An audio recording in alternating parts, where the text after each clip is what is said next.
Does this bring us live to the YouTubes, the Facebook? YouTubes. YouTubes. Okay. Are we gonna stream live on the Not the today. Facebook? Not Not today. today. No. All right. Just on YouTube. Just on YouTube today. Yeah. Not special enough for the Facebook today. No. Okay. Oh, Yes. my life. Hi. And we are live. Hello and welcome to Slamfire Radio. This is episode 323 for September 27th, 2019. I am one of your hosts, Adriel. I am the other one, or one of the other ones, Trevor. And I'm the one of the other ones, Kelly. Yeah, thank you, Kelly. Thank you for. You screwed it up first. I just I did it did. the same way as you. You just could have been classy, right? You just could have played it smooth, but Hey. you went down with me. I crashed, you crashed. Thanks for That's what we thanks. do. I Yeah, stay thanks. with you. Right, thanks for I got having your- me. I appreciate it. I prefer when Kelly's not classy. She goes down into the trenches with us. Right?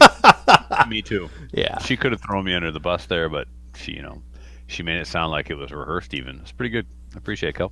Oh, you're welcome. Hi, Brian.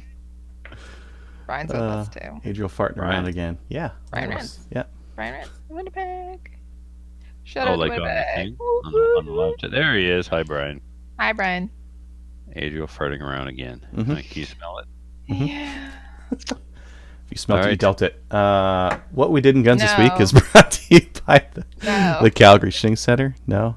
No. Canada's premier firearms retailer. I like what Yes. the Rock says better. They've got Beretta Day online sale going on right now. Is that? Oh, do they? Oh no, that's last week, Well, isn't it? I mean, it would be I cool if forgot we had that. a sponsored shooter who who would know We're and be able so to keep us up to prepared for date. tonight. That would be cool. Yeah. Sorry, Yeah. that page is for Foring, which that's internet speak for it. It's no longer on sale anymore. It's done. Yeah, they don't have that Today? anymore. No. Listen. I took care of the amount of likes. I took care of the show host rotation. I searched for an orphanage again to see if we had, could beat one. Yeah, we're up, but the lowest, saddest orphanage I can find still has 3,000 likes. Oh my god. You need to go overseas. Like, you need to go, to Chechnya or someplace like that. Mm. Do they even have They're called orphanages? they're called work camps. No, there's no way. There's no way we're gonna get beat by a work camp. There's just no Oh my way. god, I'm horrible. Oh, So yeah. listen, this week at the Calgary Shooting Center, you can get the Beretta 1301 collect. They've got new shotguns added, and these things are done up for 3-gun. I mean, if you're still the type of guy that shoots 3-gun without a box-fed magazine, then this is the gun for you. Comp Pro 21-inch 12 gauge. It's only $1,900. It's blue, so it's not a scary black gun. They also come in 24-inch if you really like to reach out and touch someone with the barrel. It's got a magazine extension on there. It's already ported for the the loading gate and stuff. It's got adjustable comb, adjustable length of pull, Beretta quality, and they have other ones as well. So they're still pumping the Berettas hard at the Calgary Shooting Center. So are we. Berettas are cool, especially those 1301s. I like those. Yeah, Yeah. they're nice. All right. Well, why don't we move on to what we did in Guns? Trevor, do you want to take us away? Yeah, let's do that. And I would like to talk to y'all about the Watchtower. No, I'm holding Really? here in my hands. Well, it's Kelly. It's no. Do they talk about Jesus? They probably do. No, they talk about the Jehovah guy. Anyway, listen. Stop leading me down rabbit trails, Kelly. Look at it, Kelly. It's a pamphlet. I'm here to talk to you about everything but ARs 2019. So, yeah, I finally got out and shot a very physical match. The day before, actually, started off, I went to Filthy's range. I call it his range because he is the president there after all. So that's in Sunbury. So Filthy, Mike, Ben, my godson Marcel, we went out to practice for the EBR match. And check this out. I'm a delicate little flower. Look at that. See that scar on my arm? You know what did that? That was just a 22 long rifle round that it kissed me on the way by. I basically rested my arm on it just long enough to know, oh, that's hot. And that was it. Like, it just burned into my flesh. Do you need somebody to come and kiss it? I do. Because very... Look at it. I mean, It's like, that's going to leave a permanent mark. it is. I'm Yeah. calling it. I'm calling it the Pospolita because it was Mike's gun that did that to me. So Nice. I refer to that scar as the Pospolita. Yeah. So anyway, and then the next day we all rolled into the Springfield match to take their medals and their women. And I don't know if Gallon started that or if I started that, but anyway, now it's Gallon and I's thing. We're going to take your medals and your women when we roll into town. So the match, I've divided this up. I don't want to spend a lot of time on it, but I do want to give it attention because it's something that I've always been critical of these types of matches. And it's not that I believe IPSC is the end all and be all, but we know how I feel about physical activity. Let's face it, I'm not a fan. So, especially matches where I've been critical, saying it's running for the sake of running. Is this a running match or is this a shooting match? I always want to be about the shooting, but the other things secondary. And as soon as those things take more precedent or require more effort than the shooting, I get a little yeah. You know what I mean? Yeah. You So remember when we spent 40 minutes talking about 80 meters? yeah. Now let's spend 55 minutes talking about 400 meters, Kelly. Or 740 meters in total, if you Hey, will. Trevor, come Yeah, on Kelly. over to the dark side of running. No way. Did you bring your pedometer? Did you have a Yeah. step meter out there? Did you have a Fitbit? I don't have any of that garbage. Like, no. I'm bad enough I have a cell phone I can't put down. Anyway, so here are the facts. I got this review of the match, if you will, broken down into the facts, the good, the bad, Oh, Jesus. and the ugly. That's right. So, this was the most physical match I've ever done. It was trooper style, which meant we had to carry all of our gear. So, I had a backpack. So everything I needed for the day had to be in the backpack. My food. Luckily, I didn't have to carry water. They had water available at all the ranges. That's nice. And my ammunition, my magazines, whatever I was supposed to need for the day, I had to carry in a backpack. And we were supposed to keep that backpack on our backs at all times. You'd take your backpack off to load your magazines, and then you'd go to patch targets and forgot to put your backpack back on. That was an honest mistake that was happening often. So people weren't always keeping their backpacks on like they were supposed to. Filthy was like, there's water on the range, there's a barbecue, all I need on my person for the whole day is ammo, and I'm wearing 511s. I'm good. So he went out without a backpack. In the end, I don't know if he had to put one on or not, because he mentioned in our Facebook chat that he caught some hell for not wearing his backpack when he was supposed to. So anyway, I don't know if he did. In the end, he did switch to a backpack. I got a blue cart that I usually put all my stuff in it for an IPSC match rather than dragging around a range bag. My eyes, my ears, my patch gun, all that stuff is in there. Even an extra 100 rounds of ammo. I carry my ammo bag and this blue cart. And this blue cart also has a bench seat on it, so I'm always good wherever I go. I can sit my butt down. I wasn't allowed to use that. We use those in 3-gun too. Gun carts. In 3-gun, I use a folding bench and my redneck stroller, like I'll be using tomorrow. So. So anyway, he was pretty serious about that. The match was not freestyle, so that's just a fact. It was not that kind of match. You were not free to shoot where you wanted to shoot from. You were not free to reload on the move.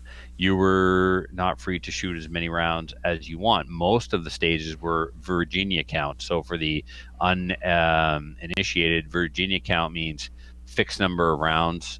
So you're only allowed to shoot these many rounds. That's it. Maximum 5 rounds of this, maximum 5 rounds of that, or 10 rounds pistol, 10 rounds rifle. So if you're given, let's say, 5 rounds rifle max and 5 rifle targets, you got to decide: are you going to take a mic, or are you going to take a procedural, or possibly take both, a mic or a failure to engage? So let's can't say, use like a bayonet or like a folding knife. Like you run out of rounds, just get in there and jab away. So you got 5 steel targets and you use 5 rounds to shoot the first 3. Now you're going to get a failure to engage the last 2 and mics on the last 2. So it put the emphasis on accuracy, right? Yep. So 2 of the stages had target arrays for rifle that were unlimited. And I'm glad, because one of them I needed a makeup shot. So that was okay. And then the other one, I went 5 for 5. So Anyway, also, fact, always unloaded starts.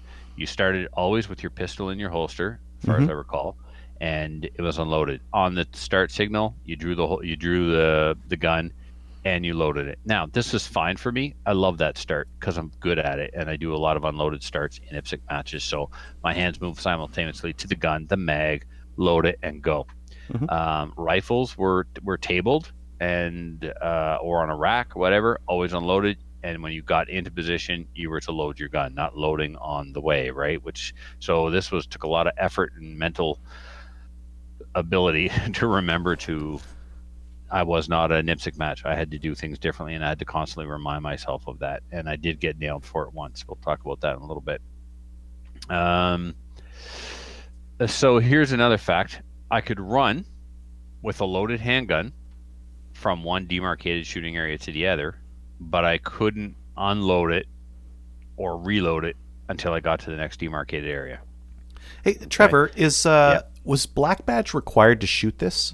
No, and that's why a lot of these things were in place. That's what. So like, they're running like a safer rule set because they don't have any minimum qualifications. Yes, and to be clear, right now I'm not being critical of any of this. I'm just stating how it was set up, right?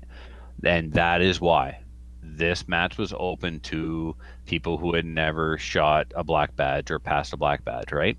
So that's why he wanted you to do everything stationary. You loaded your gun stationary. Yeah, you could move with it, watching muzzle, watching trigger finger, but you weren't allowed to unload it or reload it until you were stationary again. And that was just his requirement because it was open to non-black badge people. So,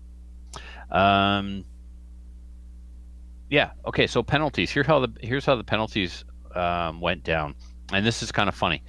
I was asking him questions before the match, as I often do, because I'm a slow learner and I read something and I don't get it. So then I ask the match director what it means, and this is how I won the Pain in the Ass Award 1 year in Hampton because of all the questions I was asking about the stages before I got there. Anyway, I like to be clear on stuff. So a failure to engage was a 20-second penalty. If you hit a no-shoot target, it was a 20-second penalty. And a procedural was a 40-second penalty. Woo. But yeah, vicious, right? What about mics? So I sent him an email and said, okay, are you applying a failure to engage and a failure to neutralize as the same thing? Right. Because you're familiar with both those terms. Anyone who shoots USPSA or IDPA or some forms of 3-gun rule sets, you've got a failure to engage, which means you didn't even launch a round in the direction of that target, and then you have failure to neutralize, which means you didn't put at least one round on the target. Right. Or in some cases, it's at least one round in the scoring zone or 2 hits anywhere else. So two Charlies would be neutralized, 1 Alpha would be neutralized. So he didn't have a failure to neutralize in there. So the match briefing first thing in the morning started almost immediately with, and thanks to Trevor Furlot. I was like, oh man, like I'm not even done my first cup of coffee. I'm under the bus. He's like, no, I gotta thank you for pointing that out. We need to include a failure to neutralize. I was like, still, man, just God. I don't want these people to know I'm here or who I am or don't bring my name out. Anyway, don't worry. I will make my presence known soon enough. My mouth will start flapping. And of course it did. Yeah. Did they have, so you mentioned a couple things there. Yeah, one of okay, them, everyone. Well, in New Brunswick anyways, right? No, trust me, there's a lot more people that don't know who I am than know who I am. I mean, they're probably like related to you or something. But did they have shooting challenges were good. Okay. The pistol targets were a bit close for an IPSC guy, but the rifle targets and distance were varied. Also, the match was very well attended. They had lots of ROs and lots of staff. The match director was very prepared. I showed you this match booklet, right? Like this match booklet, Filthy, of course, printed it and made it all fancy and stuff and put the coil on there because that's what he does. But the match booklet's very professional, very well laid out, and was sent out to everybody well in advance. Squatting was sent out to everybody well in advance. So the admin side of things, for this being his first kind of match maybe his first match ever, I don't know, but certainly his first match of this nature. Well, it is his first match. He's just he's watching the live feed, so he says it is his first match. Terrific! He's watching that. Well, yeah. I ain't holding nothing back, Joel. You created this. Now deal with the outcome. No, just kidding. Yeah, so there's lots of communication prior to the match. The squatting went out. He took squad requests and stuff like so, and I know what that part of the business is like. So It's hats off to him. horrible. It is, yeah, it is. So we had a good match briefing, Mhm. before we started to clarify a few things. Not everybody got the message, but that's just the nature of what was going on here. There was a lot of people there that were completely new to this style, and so not everybody understood or applied things the way I think the match director intended. It is what it is. Ultimately though, there's very few growing pains from this Right. match. Like, he's talking about ways to improve it for next time. There's not a whole lot of work that needs to be done, right, to iron out That's the good. bugs. So there are some, but not a whole bunch. So, Okay. what else? Oh, the overall atmosphere was excellent. There was a Toyota Tacoma parked in the yard with a conservative sign right in the back of it in the parking lot there. That was awesome to see that guy driving his truck around with that. Um, no Okay. one, no one in the match besides myself was taking things too seriously. A lot of a lot of the guys showed up to play. As always, I show up to win, and I Yeah. did. I did. I wanted to win this thing. It was the first ever, right? Yeah. I got Yeah. the Yeah. coolest kick-ass trophy you've ever seen with a Oh, I soldier want on one it, of and a those, gun, and Joel. I'm coming. I'm coming to one of those events. I want that trophy. it's Actually, awesome. I want one with Wonder Woman on it. So if you can make that happen, make it happen. There you go in the ladies division. It'll be a Wonder Woman action figure. So, Anyways, um, I just thought it was cool. but yeah, the atmosphere was excellent. Um, it was one of camaraderie, getting together with the Gunnies on the weekend. His staff was warm and welcoming, so I mean, everybody was out there for a good time. The bad procedurals weren't well understood or applied consistently. Okay. So like, I could tell by listening to conversations that on one stage, some ROs were giving procedurals for something, and then the next squad would arrive and they didn't get them, or you'd get a procedural for something on one stage, and then another squad would do the same thing on the next stage and not get a procedural.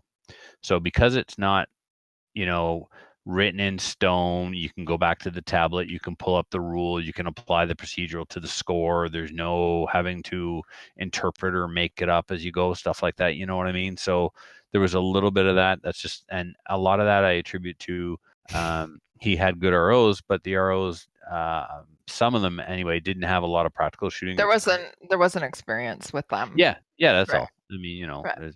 If you're so going to apply something, make sure that you apply it across the board, though, so and I that it's mean, fair for everyone. e- right, and even in IPSC, we don't have that perfect, right? This is Right. why you want a dedicated zero to work the same bay or the same stage for Yep. the entire duration of the match. Yep. And that guy reads the stage description as he's told from the match director verbatim. The Mhm. ROs that are assigned to him are prepped by him going in. This is what Yep. we're doing here. Everyone gets it the same way. So, but That's a even good stage briefing. Yeah. but even then, it's not always perfect, right? No. So, But as long as everything's applied equally to every single squad, then that's that's always the fair. goal. That's Yeah. always the goal. Yeah. So, but I'm here to say it doesn't always happen, even at the highest level. So, Um, um, most people agreed there was too much running. Okay, well, we knew that there was a lot of running going in. A lot of people thought that we were starting too early. Joel knew what he was getting into, and he wanted us on the range for 7:30, and for good reason. We actually didn't get rounds fired until almost 9 o'clock. We didn't get out of there till 4 o'clock, and he made the point like, some people have a 4 hour drive home when this is done. So let's get in early and then let's try and get out early. So somewhere along the way, my squad inadvertently created a bottleneck. We ended up being where Joel was supposed to be. So we okay. ended up being early, which caused Joel's squad to be late. So that was Okay. an unfortunate thing that happened. It's nobody's fault. It's a misunderstanding. We got told to go somewhere and we went to the wrong place, or we went to the place we were told, which was the wrong place. I Which didn't was really try and sort it out. I just did what I was told, but unfortunately, in the end, bottleneck. So, and that um, happens too. yep. So Yep. all said and done, we ran approximately 740 meters. There was one stage where you ran 400 meters. You started off standing behind a table or next to a table, unloaded in holster, rifle unloaded on table, on the start signal. You grabbed the rifle, you loaded it, and there was 3 plates 100 meters downrange. 2 large plates, and in the middle, a smaller red plate. The idea was you shot the 2 large plates, Mm-hmm. cleared the rifle, put it on the table. Trevor, Yes. we're gonna have to stop. Our video is stopped. Okay. Okay. We'll wait till it comes back. So, Adriel, we've lost him totally. Hi, Adriel. See the picture of him? He's totally frozen. He has no sound, and apparently your video is done. So we're going to switch over to Hangouts, everybody who's watching as well, just to let you know that we're going to switch over to Hangouts. This is a new method that we're trying out. Obviously, it's not working all that great. So Adriel, do you want to actually switch us over?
And we're back live.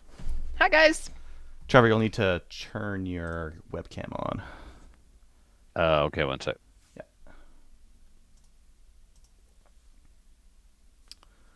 Yeah, you were talking about the penalties there, and I was trying to jump in, and I'm like, man, they're just like not responding to me whatsoever. Why are they ignoring me like this? Is it me? Trevor just doesn't want to hear from me, I guess. Well, any idea? Okay, we were talking about procedurals not being applied consistently. No, yeah. I wanted to just jump in and ask about what was considered a procedural? Did they stack, that kind of thing? Did they what now? Did they stack on, like, how many procedurals could you get in a stage? Yeah. You could get a lot. Yeah. Take for example. So let's. Could you hit your video button there? And we're live again, by the way. Everybody can see us. Hi, guys. I thought I did hit my video button. Okay, I'm hitting the all camera. All we see is you and that beard. You love that beard. I like your beard. Maybe I got to shut off Discord. Hold on. Yeah. Yeah, I'm still on the Discord thing. Here we go. Now? Yes? No? What's going on? I'm going to close this. Try this again. So, Adriel, how you doing, eh? Fantastic. Prepping up for this ladies shoot tomorrow. It's going to be so good. Oh, right. Yeah, that's tomorrow. Mm-hmm. I wish you guys luck with that. You guys are doing, yeah. Thank you for being so amazing with that. We had a pile of people register. You have a great team. By the way, I tagged you in a post. Did you see that? I did. Yep. Okay. Couldn't get to it. May not be able to. Oh no, we have a lot of people. It sounds like that they're interested in going. Yeah, the weather's going to be crappy, but. Yeah, what's this with the snowman? 0. Like snow and man, not snowman. Snowman. Snowman. Yeah. No, it's if the weather was better, I'd imagine we'd get that full I think 60 people or so. He's back. Yeah. But no video. No video. No. I don't know why no video. My camera thing is on. There's the video. Yes. Good. Welcome. Oh, there it goes. Hi again, Kelly. Got the wrong. We got the other video. Yeah, well, I'm trying to switch back here. There we go. No, it does not want to take my... Whatever. Just use the crappy one and we'll just continue on. There. How about now? No? No. I can pretend to see you. That's it. And that's Just use bad your enough. crappy video camera, and we'll just go. All right, I'm gonna. There I we am. go. It's Okay. beautiful. Yeah. So yeah, just Oh, there you are. cutting that off. Hi. All right, Adriel. Yes, procedural. So let's talk about the first stage that we did. This was the stage with the 400. Okay, 400 meters worth of running. Mhm. So your pistol's unloaded in the holster. You grab your rifle off the table, you load it, and then you've got 3 targets downrange, 2 large black plates, 1 small stop plate in the middle. It's painted red.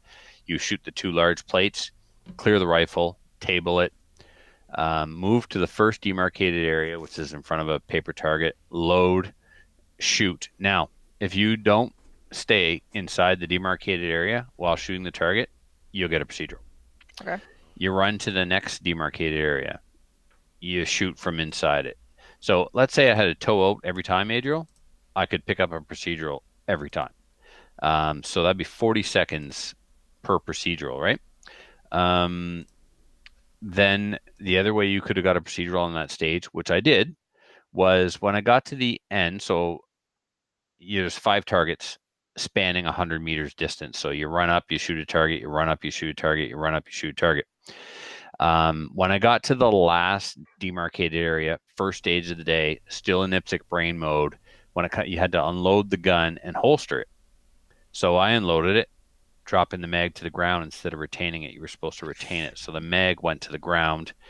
I dropped the hammer, holstered, ran to reset the plates. That was the deal. You had to run about 25 meters from the last target to the plates, reset them, and then run 100 meters back. Did you get a procedural? I got a procedural and was told to pick up the mag. Right. So you were supposed to get a procedural and lose the magazine for the day. Oh, But okay. now the RO, his heart was in it was in the right place. He honestly just didn't want me to forget that magazine. He didn't want me to lose my $75 magazine. So he's like, pick up your magazine.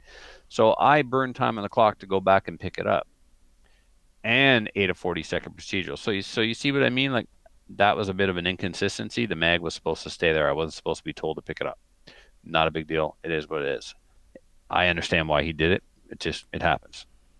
So that's a couple of ways you could have got some procedurals there, Adriel. You could have stacked them up that way. Mm-hmm. So, oh, what else now? Oh, so yeah, so that stage when you talk about too much running, so you ran up shooting targets, until you got to the end, ran 25 meters, reset the plates, ran 100 meters back, grabbed the rifle, loaded it, shot the 2 plates again, cleared the rifle, and then took off with the pistol again, put up the 3 plates or the 2 plates, ran back, loaded the rifle, and shot the final stop plate. Now, I wanted to use a Beowulf mag because every time I cleared the rifle, I was throwing a round on the ground. There's 5, so if I just went up there with a 5-round mag and shot 2 plates, dropped the mag, jacked out a round, I don't have enough rounds left in the mag to finish the stage, right? So I'm either going to reload a mag or take another mag, something like that. So I wanted to use Beowulf mag. And someone in the squad objected because the stage description said, I'm looking here, it said, pistol unloaded and holster, 2 loaded pistol magazines on person with 10 rounds each, unloaded mags to be stowed, rifle to be staged on table. Okay, on this one, no, it wasn't this one. Somebody objected to me. Maximum rounds permitted, 20 pistol, 5 rifle, but it didn't say maximum amount to load. There was one stage where it clearly said load rifle with a maximum of 5 rounds. Mm-hmm. So there was no getting away with a Beowulf mag that time. So what I did was I loaded 3 magazines. First magazine with 2 rounds, next magazine with 2 rounds, because I didn't want to overshoot, right? Okay. And then the final magazine with 1 round. Problem. On my first go, I load the rifle with 2 rounds. I go prone. I shoot the first plate. Everything falls. So, yeah. What do you do? Was right? it was that? Send another round and be like, I hit it. So, Was that in the YouTube video? Not the YouTube, the Instagram video. You're going. What do I do now? yep, Yeah. yep, because it had happened to somebody else too, and so well, the first time Marcel went before me, and Yeah. Marcel's RO was not, no one's in condition to follow Marcel. So the arrow tried to follow Marcel on the 100-meter sprint. He got about halfway down there when he realized this is a bad idea. Marcel went all the way down and passed him on the way back. So we're on the clock, right? So Marcel gets back to the table and he has to wait for the arrow. So, you know, that's a ground for a reshoot. The steel Yeah. falling is a ground for a reshoot, but there Yeah. was no reshoots. Range equipment malfunctions weren't explained. The arrows weren't aware, and let's face it, no one wants to reshoot because no one wants to run a 400-meter stage over again. Mm-hmm. So my RO just told me to go, and then on the last array, I would make up the shot. So that's what we did, and then I ended up having a mic. So I had a procedural and a mic on that stage, and then later on, I had another. Where is it here? I took two mics on the same stage, steel pistol targets, and the stop plate. So I told Marcel too, on this stage, these steel targets look close, but do not take them for granted. Make sure you follow through, make sure you finish your shot. So I didn't finish my shot, and I started to run at the same time I pulled the trigger, and I missed the plate, not following my own advice. And then the stop plate was a balloon, and I swear it was there when I pulled the trigger, but the wind must have shifted the balloon, and I missed the balloon. So even though I blew the balloon the size of a basketball, and aimed dead center to you know, so and then I had two procedures: one procedure for dropping a mag, and the other procedure for failing to secure the grappling hook. So there was a stage with the grappling hook. When I got there, we started with the grappling hook on the ladder. Beep, grab the hook, throw the hook. Filthy told me his squad started like ready to pit. They had the hook in their hand and were ready to pitch this thing. So inconsistent start positions. Um, Now, the book said you will receive a procedural of 40 seconds for failure to secure the hook. Now, I did the math and watched a few guys, and it made more sense to leave the. I threw the hook because I didn't want to get a procedural for not throwing the hook Trying. because Yeah. the stage procedure said throw the hook. Mm-hmm. So I threw the hook, but then I didn't care if the hook landed or not. I love when you can do things like that on stages where you're like, oh, it wants me to do the thing, but the penalty's less, so I'm not going to do the thing. Right, and that's what I did because I'm a gamer, right? Yeah. So I talked to the RO. I said, "FYI, man, I'm throwing it and running." Well, that's not the nature of the stage. I understand, but it clearly says if I don't land it, I get a 40-second penalty. It's going to take me more than 40 seconds to land it. And I watched 3 or 4 guys take more than 40 seconds because you had to land the hook, you had to tie off on the rope, and then you had to shimmy hand over hand from one side to the other, Holy, pretending, yeah. Yeah. right? Yeah. So yeah, nuts that threw the hook and ran, and then I laid the heat down on the steel. I went 1 for 1 until the second last shot at 200. So, um, and on that one, you had to call your steel because there's a failure to engage and a failure to miss. Well, those targets are way down range at 100, 150, and 200. You know, if you don't tell them which one you're aiming at, then how do they know you've engaged it? Mm-hmm. So that's what we did. Everybody thought it was fair. We did, Cool. 100 right, 100 left, 150, 200 right, 200 left. So anyway, yeah. So that's it about the bad. The ugly, in my opinion, was there. There were no reshoots for range equipment malfunction. So the my steel fell when it shouldn't have. That's a range equipment malfunction. But again, oh man, like, would you really want to reshoot that stage? I mean, if you haven't run yet, it's your first round and they fall, no problem. Let's reshoot it. Mm-hmm. But in the case where Marcel ran back 100 meters and now he's got to wait for the arrow, basically he trapped the arrow, right? The arrow is now downrange of him, which is a no-no. But he wouldn't want to rerun that. So yeah, there's kind of no backup plan for if that happened, but it is what it is. So, Um, Trevor, Is this the only kind of match that happens in your area like this? This is the only um, time. Yes, yes is the short answer. Like this is his first match. It's the first time a match that he did like this. Hmm. There may be others, but that I'm not aware of. But most of our matches are still put on by the IPSC crew. So there's variations on 3 gun and 2 gun stuff like that. Like the 2 gun I leave at 5 a.m. for tomorrow will be closer to IPSC than this was, Hmm. but still not completely like freestyle. I think everything is static, Hmm. and that's because again he's allowing non-black badgers. But I think like there's 5 stages if you're not black badge and 6 stages if you are black badge. It's a fundraiser. He wants maximum participation, so he's not requiring a black badge. So again, he's making the match safe for non-black badge trained people. So, Hmm. um, oh, and I had an RO drop a timer, picking up my magazine that I dropped, which I didn't get a procedural for. They decided on that stage they weren't going to give procedurals. So this is the stage where I jump up off the cot, I grab the rifle off the rack, I go prone, I load, I shoot 5 steel. I shot them so fast when I came out of the building, the boys were joking about having to get me piss tested when the match was done. That I must be on drugs, which was hilarious. Is your name Usain? No, but I sure did bolt down range.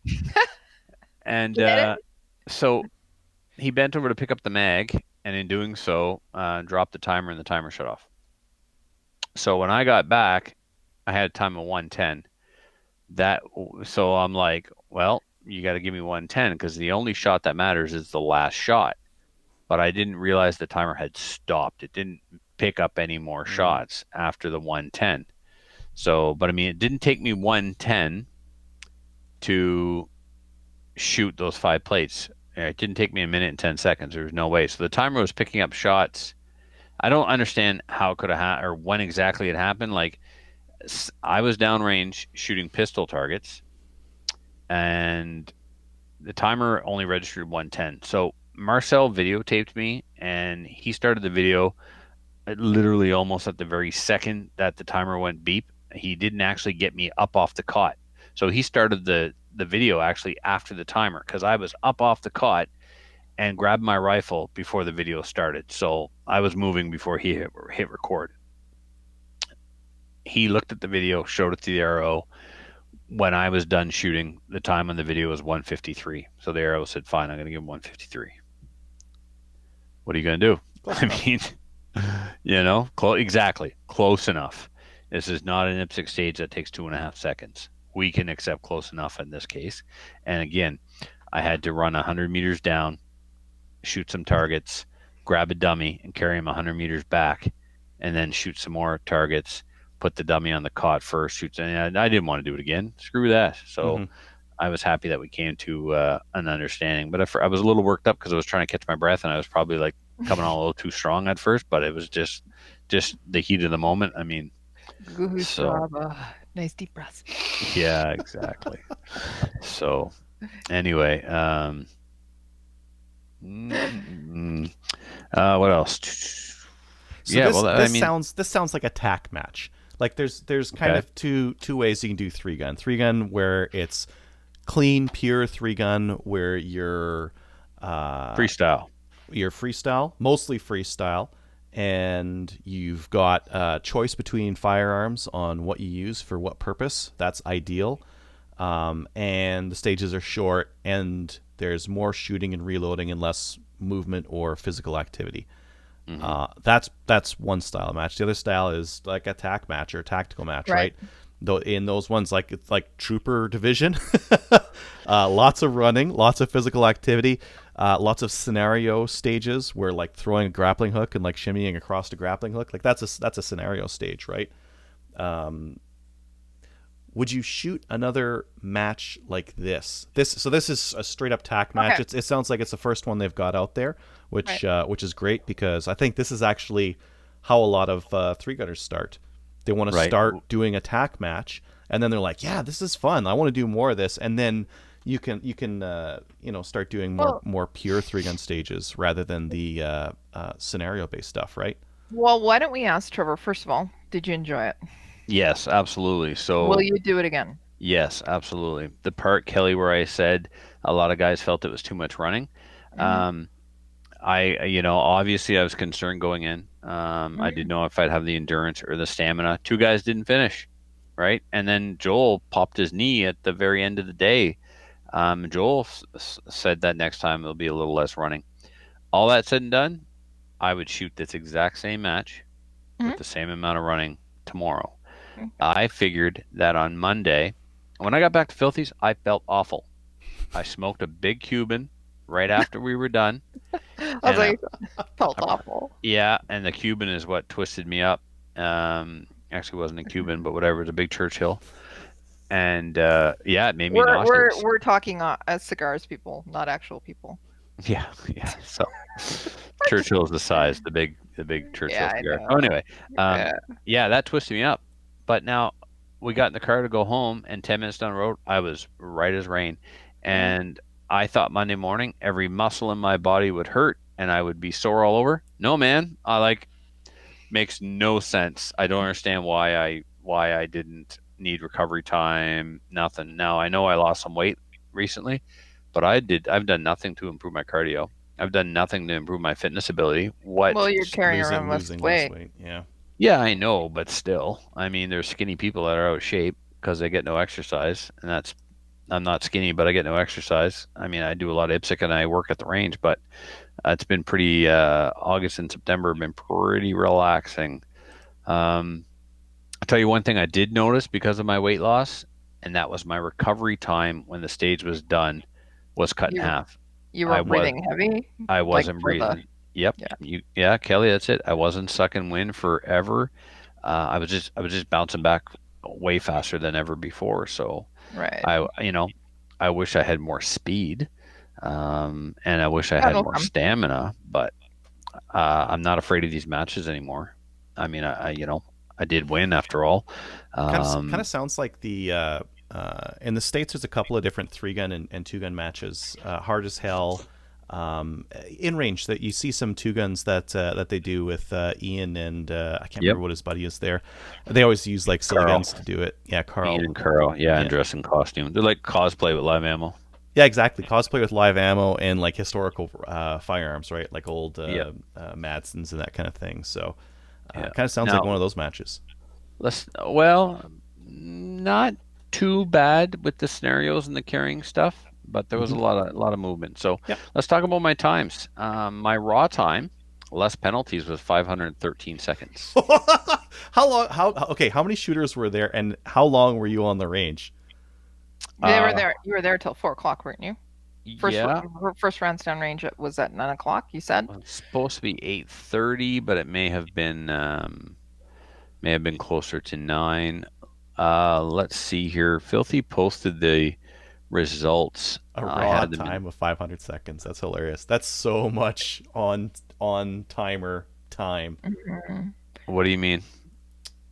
That What would good your or? raw time be at an IPSC match? It wouldn't be 500 seconds. You'd be what, 100, 200? Oh, yeah, yeah, yeah, yeah, Yeah, exactly. Yeah, yeah, yeah. yeah. So, You uh, mustn't have had that many competitors. we had what, 4 or 5 squads, like 8, 10 guys apiece. Like Well, that's it pretty was good. well Pretty well attended. Yeah, Yeah. attended. Huh. yeah. So after penalties, my time was 6:13. Now the fastest time in the match was Peter, who was an excellent RO. He was on my squad, super nice guy. His time was 5:96. Now he was in heavy division, shooting 308 bolt gun. Gallon beat me. Gallon beat my ass, man. Gallon shot an M305 and his M&P 40, and Yeah. his raw time was 6:14. Oh, cool. My no, these aren't raw times. Sorry, these are times plus Plus penalties. Now penalty. Right. I don't think Peter took any penalties at all. Mm. I know Gallon took about a minute's worth of penalties, and I took what did I say? I took 120 seconds in penalties. So I finished with 6:33, less penalties for stuff like dropping a magazine, Hmm. um, and throwing a grappling hook.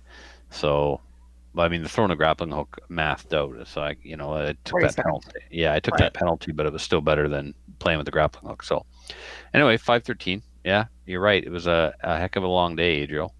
But 20. worth it. Filthy says 24 guys. 24 guys. Yeah. Okay. That makes sense. That's why you got so much shooting in, because you had 24 guys doing that. Right. Yeah, I watch So- raw times because I'm trying to see what an ideal raw time is for three gun at our range with our bays and that kind of thing, and how much time can we fit in on the clock versus what makes for a really long day. And yeah, 500 sounds incredible. Yeah. With the amount of movement you guys had, I can't believe you weren't sore the next day. I don't know, dude. I 740 kilometers, moving almost always as fast as I could push myself. It How was many? like What? 740 meters, Kelly. That makes more sense. Yeah, 740 meters. If I did the math right. So like coming back with the dummy, I'm like, you get to the point where you're like, you just want to stop and jog or walk. It's like, no, man, you're almost there. Just push. Yeah, I know your legs are hurt, but push anyway. So anyway, a lot of fun. All of our posse was there. Unfortunately, not all together. I've made a squad request with the match director for tomorrow, so I hope we're all going to be in the same squad. I mean, I got to shoot with Marcel, my godson, so that's always awesome. Mhm. And he did really well. He finished second behind me in light division. Mm. So yeah, He's in boy, the WK. yeah. Oh, let's talk about that, Adriel. I must have heard the match director say at least 3 times, but it's not an AR-15.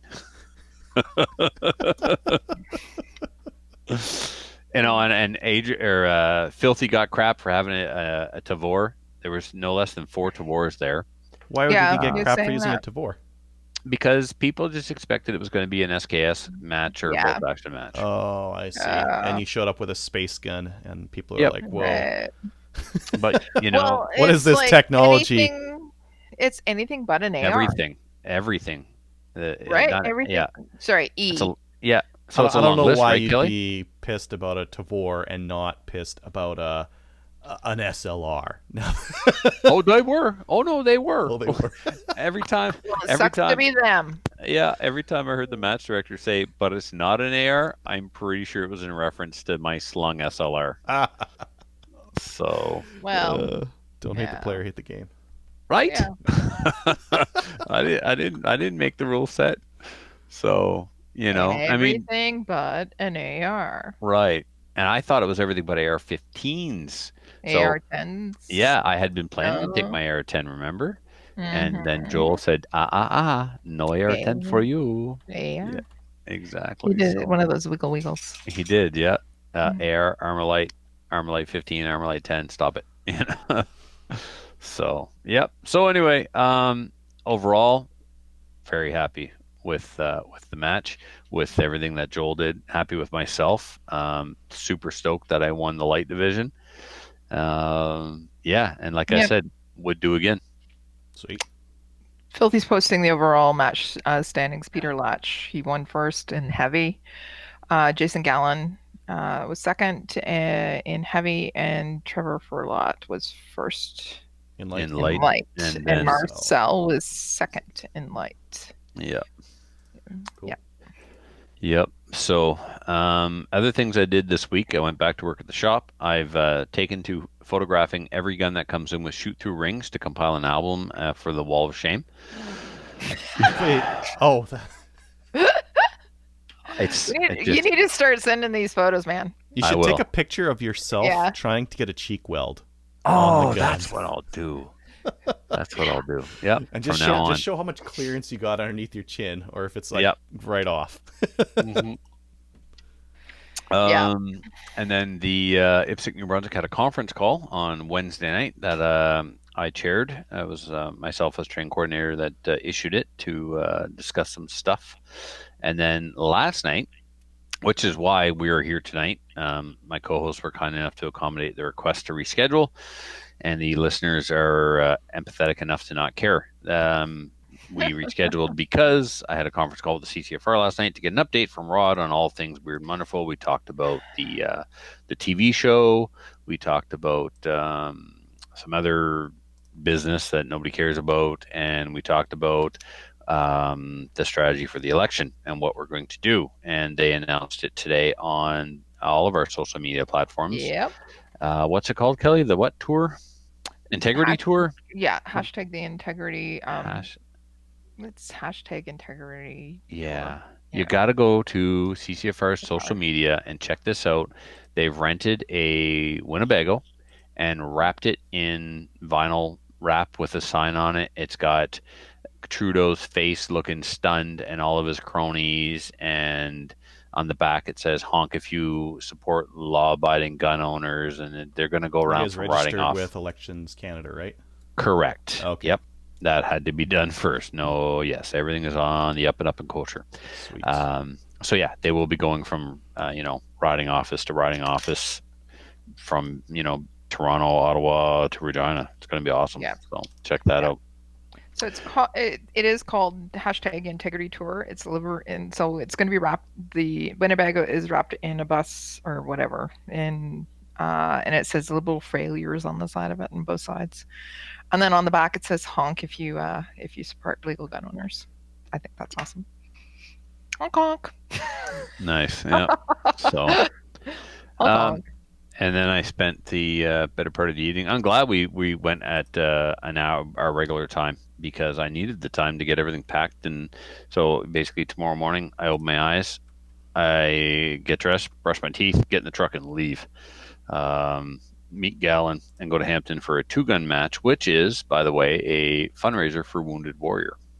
So the Christian Sonia, the MD, is a vet and a member of IPSC New Brunswick and the Hampton Club, and he's putting that on as a fundraiser for charity tomorrow. So That's cool. I'm looking forward to that. Yeah, it's going to be another epic gunny weekend. Last weekend, practiced with the boys on Saturday, got this beautiful scar from Pospolita. Sunday, went to the EBR match, had a blast, shot really well. Then, so tomorrow, take off for Hampton, pick Gallon up along the way. We will go to Hampton to take their women and their medals, and then we leave for the Miramichi. I will probably, even though, you know what I did? Pro tip, kids, if you're going to share a hotel room with Gallon, get the money up front, because chances are he's not actually going to stay in the hotel room, right? As soon as we get to town, he's going to start swiping right or left or Tindering or something. Or You know what? He's still pretty good for money though. He'll oh, give you the absolutely. money. Well, I'm just a businessman. I got to get paid up front. So Yeah. if he doesn't come home, it doesn't And matter, the bonus is you get the room to yourself. right?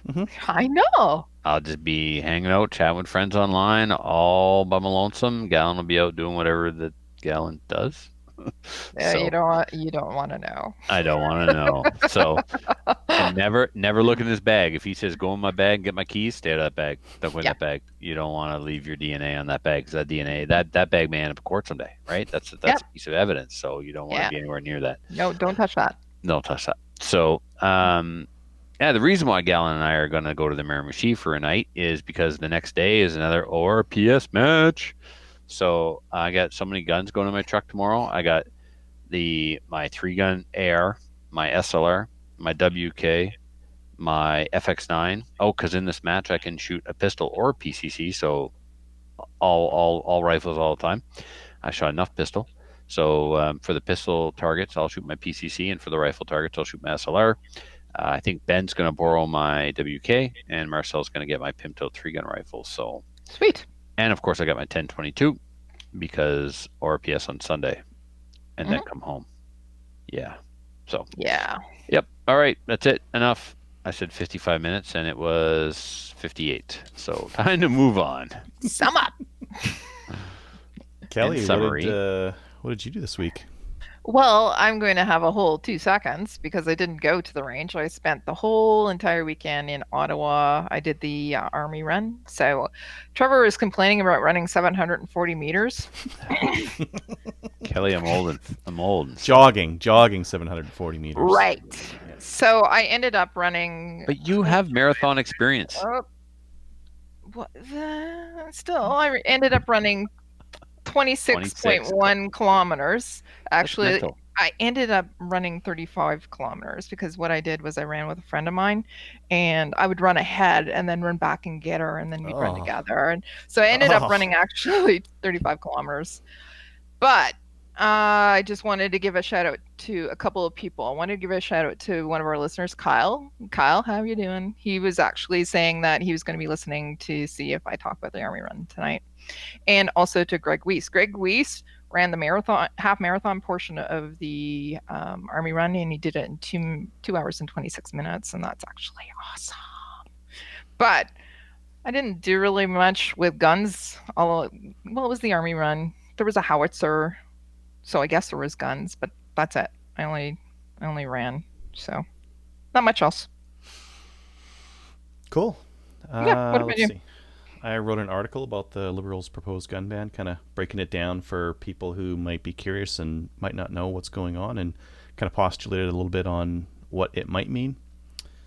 And then I've got a CCFR Ladies' Day at Chaz tomorrow that Yeah. I need to prep. I really need to prep for. I need to pack all my stuff. I need to do all the last minute stuff and be ready to go. But we're in a good position. Adriel, Hey. you are amazing. No, I just the love other you. the other guys Yeah, have gotten yeah. it all rolling. Well, Like this, everybody on that team is great, but I wanted to say thank you to you because I know that you've done a lot of hard work with the that. other so- guys are putting in more work than I am.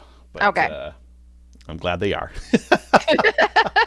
No, it was actually really interesting once we started getting a couple of calls going. That really helps get communications going, assign the Yeah. people out, made a little Facebook organizer group and put all the comms on there, and we're away to the races. So Yeah. that was all. It's all good. You have some really strong people on that team, so Yeah, congratulations. yeah, and good support by the range too. The range really wants to make it happen, and I think that when you get that happening, and you get CCFR helping supply ROs and that kind of thing as well, you get the opportunity to throw a pile of bodies at every problem, and that solves all the problems. Just throw more people at it. We need something to happen over here. Throw people at it. This person, you're Yeah. responsible for this, and just happens. Yeah. And I think that is, yeah, that's it. I was actually I've been I'm designing out some stages for our October 3-gun match, and I've been using SketchUp to. Have you Oh, yeah. tried that, Trevor? SketchUp, yeah, I hated Yeah. it. It's That's- hard I to use, spent- right? Yeah, I spent a couple hours on SketchUp and watched the YouTube tutorials and bought the 3D printed stuff. And the Yeah. 3D printed stuff is probably faster, No. but I've got all my No? stages. No, because here's the downside to the 3D printed stuff. You build the stage, you take a picture of it, you tear it down, you build the next stage, you submit the stage, it comes back, you got to change it, you got to go build that stage again, take a new picture. SketchUp, you just copy and paste and move stuff around. And you can be mobile. So what I'm going to try to do, I'm going to have an RO meeting 2 weeks before the match. I and take my stuff to the RO I'm taking courses. my laptop with the designed 3D stages on them. So anytime you want to take a look at a sight line on the match, Yep. pull up the 3D software, move it around a little bit, and check it out. And it's really interesting. So I've tried this before. Last time I tried it, it was just too hard to do. And I was designing one stage, and I just didn't want to bother. But when you're doing all the stages, might as well, right? So I found that after learning the program, I've got like all the pertinent keyboard shortcuts on a sticky here.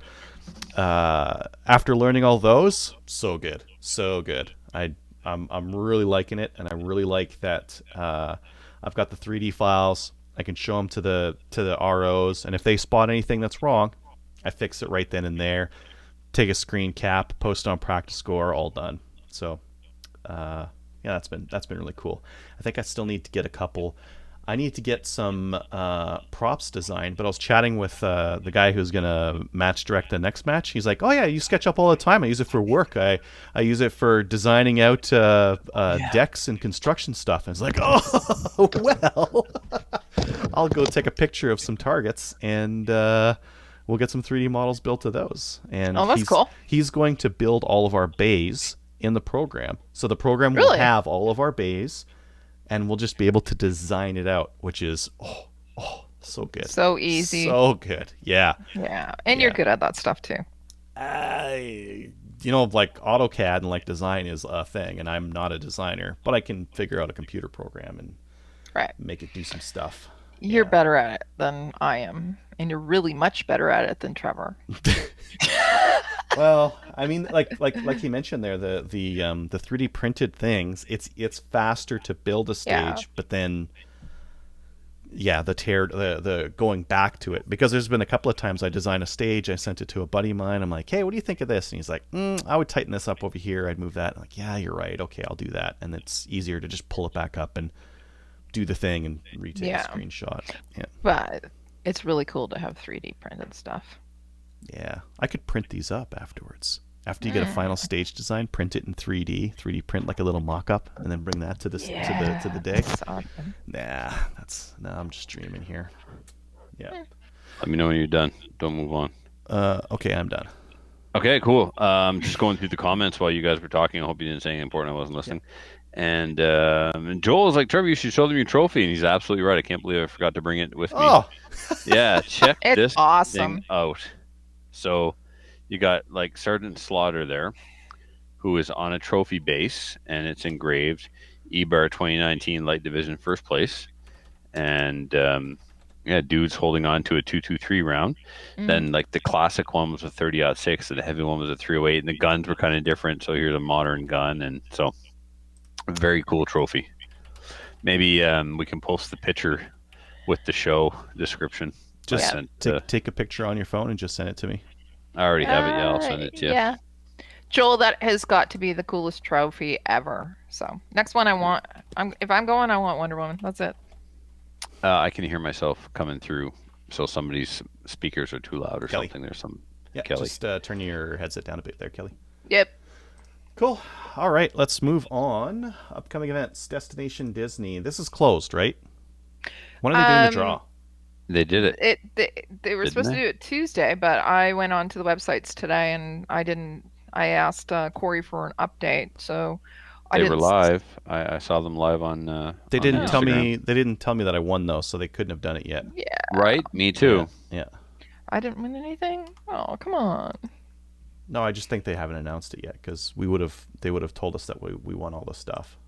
Yeah. Yeah. So just hold on a second. Nope, haven't heard back from him. I think I saw on CGN they raised 15 grand. Yep. That's awesome. That's what they said when they went live on Tuesday. Yeah, Yeah. very good. So 15 grand should be able to get her to Disney and have a very nice vacation. Cool. Yeah. So that happened. October 5th and 6th is the Newfoundland IPSC Provincials at the St. John's Rod and Gun Well Club. done. Yay. Thank The you. Level 2 IPSC match registration closes on September 29th. Visit their Facebook page. And they have That's Sunday. They have some very prestigious sponsors at that match as well. I know, Yeah, including Sunfire. including Sunfire. And then we've got a pistol fundamentals with Fur Latte, Furlough Achieving for Beginners, October 26th at the Sunbury range near Fredericton. 2 Filthy. spots left, 10 total, 250 rounds, $100. You got it. We're going to be doing fundamental stuff in the morning: grip, stance, sight picture, trigger press.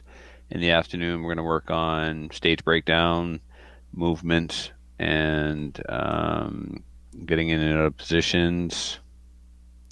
Some of the other things I put on there. Yeah. Moving on. Malfunctions. No. No? Okay. Just no. How to make you a better IPSC guy. So, shooting on the move for sure. Stage breakdown. Somersaults. Yep. Somersaults for beginners with a gun. Yep. Yeah. Yeah. Basically, you'll be John Wick when I'm done with you. Sweet. Sweet. Cool. All right. Moving on to news. The first one, I'm gonna have to open up an incognito window so I can pull this up because I've used the Globe and Mail too many times, and they're like, "Hey, pay for a subscription," and I'm like, "Nope, I'll just go incognito and read it anyways." How the Globe tried and failed to find the source of Canada's crime guns. Firearms tracing data was requested from 36 police forces across the country. None were Guess able what? to provide it. Exactly. Yeah, and they're saying basically in the middle of a gun debate, we're looking for all these stats, and there's, stats are difficult to come across. And I think we've talked about this several times as well, just the fact that, we don't really have good stats on this. the stats that we do have are pretty bad. They kind of lump in crime guns as paintball guns when they knock over a drug dealer and they find a paintball gun. It's like, oh, there's a crime gun. Or if someone shoots someone with an airsoft, well, there's a crime gun. And so it's kind of hard to use these numbers to pull any insights as to where our real crime guns are coming from. And these tools for homicide are coming from as well, because we just don't have the data. Yeah. So they quoted out some costs and that kind of thing, and they mostly just outline that this data is so bad and so insignificant that you couldn't possibly get any insight out of this stuff. Right. And I'm not saying insignificant as in like homicides are insignificant. I'm just saying that when they're at the number, rate, number, you can't actually pull any real insights out of it using the numbers that we're getting today. Right. Anyways, that was neat. Mm-hmm. The other article, and this was just yesterday. Yep. Alberta man who fired warning shots at bandits is now being sued by those bandits because he fired warning shots at them, and one of those warning shots bounced off the ground and hit the suspect. This is with a .22 LR near Okotoks. Oh, where's McClatchy when we need him? The warning shot bit him. Yeah. Yeah. Now he got off the charges. Like he they did. They arrested him at the scene and took him in. And he got off those charges, but now this is a civil suit. Anyone can sue anyone, and right. The criminal scumbag who got who caught a bullet is suing this guy. So he's lucky he. Never mind. I'm just going to stop. Well, the funny thing is, the Alberta Health was going to sue him for the cost to fix up the bad guy. Is it on this one? No, it's on the other article. Let me just pull the second one up here, because that came as a surprise to me. Yeah, Alberta. The Alberta government was also suing Maurice to recover the cost of Watson's health care. It's like, hey, you shot this guy. Pay us to because we fixed him up. But let him rot. Sorry. Yeah, but our justice minister stopped it pretty quick. So yeah, silliness. I mean, go onto someone's property and start stealing from them and catch a bullet. I think this is what is it? Play stupid games, win stupid prizes. Yes. Including don't do the 22 LRs. crime if you can't do the time. Yeah. Get shot in the butt. Yeah. Well, that's a big warning shot, right? Yeah. He's lucky. Consider yourself warned. Actually, he should be lucky. Consider himself lucky. Mm-hmm. Anyways. Anymore. All right. Yeah, exactly. Next, I just wanted to show this because there aren't really a lot of products for the Benelli M4, but RX Arms is a Canadian business member of the CGN forum, and they're going to be selling these extended bolt releases for the Benelli M4. So if you have a Benelli M4, it's got a little bolt release, it's a tiny little button, and these are basically like a big paddle that you can now hit. So it's a lot faster to hit your bolt release. Which is nice for 3-gun and other action shotgun shooting. Yeah. Yeah. And it says it should also fit the Turk Nelly, which I think means the other Turkish shotguns that kind of look like the Benelli M4. Mine's on order. You have your Turkish Benelli M4. Yep. Oh. Yep. We're getting it from Trigger Wholesale at the shop I'm at, Denise Shop, DC Armory. Cool. Yeah, thought it was already on order, but I think they didn't have them in stock, so now they have them in stock, so it's on order. And it looks awesome. It really does. Everything I've heard has been really good about those, so yeah, it should be cool. The next one, we've seen these GSG 16s coming into the country. These were as close to an MP5, 22 version MP5 as you could get, but they weren't MP5s because they originally they saw the GSG 5s and they actually prohibited them. So this GSG 16 was different enough from an MP5 to get through. Well, now some people are, through the magic of 3D printing, making them look just like MP5s. So it's not a variant of an MP5, so they're finally getting into country. This fellow is on Reddit, and he is 3D printing this top rail cover here to kind of flatten out that front part and not have a rail all the way. Kind of give it that old school MP5 look. As well as the front grip there. That man, this thing looks good. Like the back stock isn't a quite match, but the rest of it's looking pretty close. Yep. Yeah. Looks good. Yeah. And they're selling some more.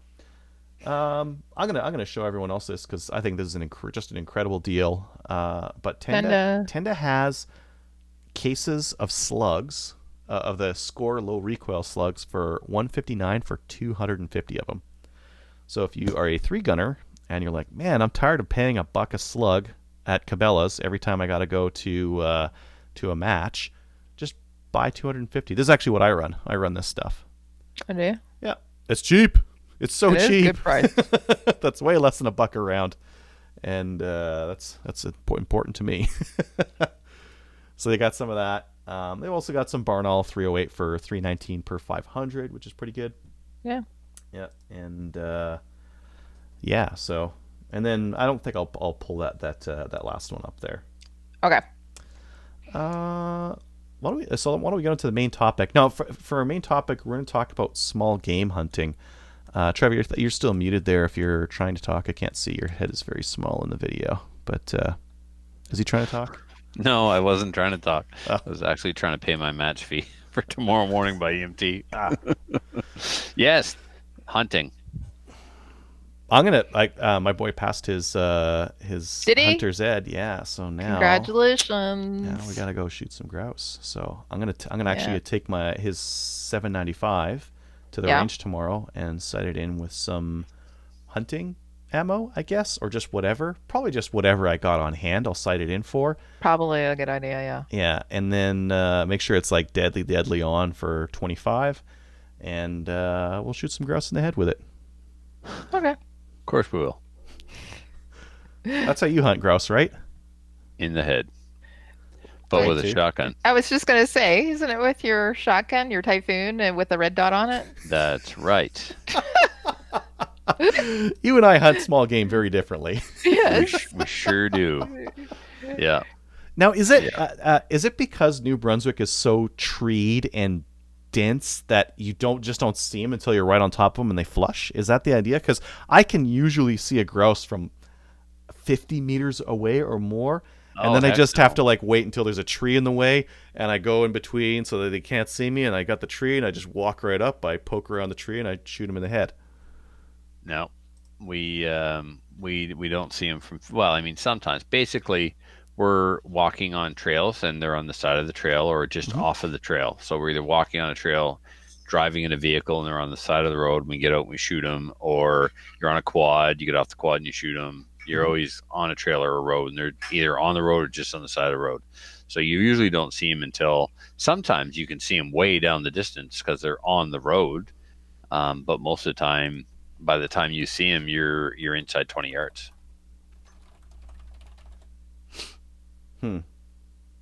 How close are you, Adriel? Like for shooting them or for like when you see them? Seeing them first, and then for shooting.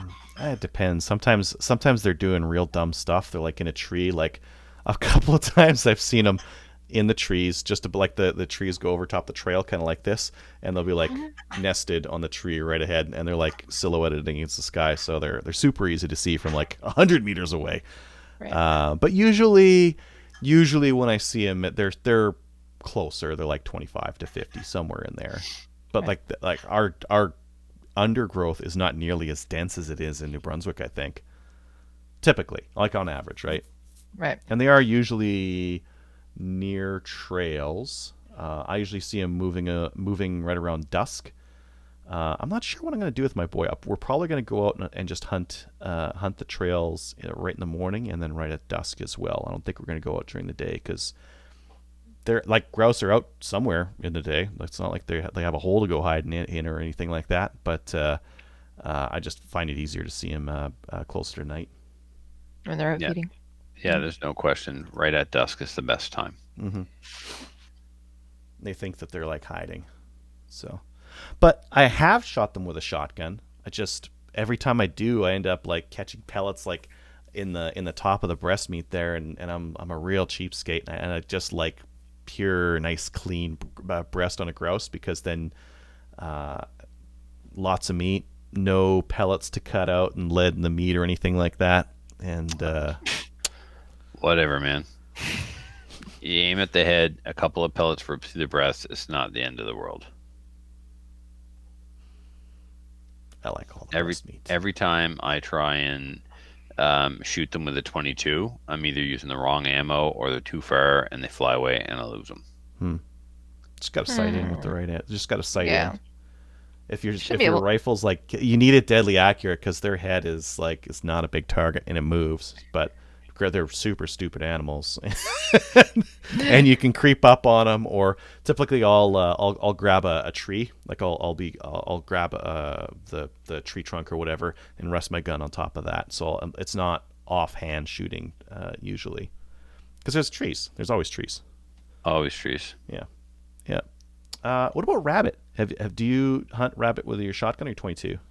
Both, but primarily um, shotgun. I shoot all my small game hunting. I do basically with a 12 gauge or 20 gauge.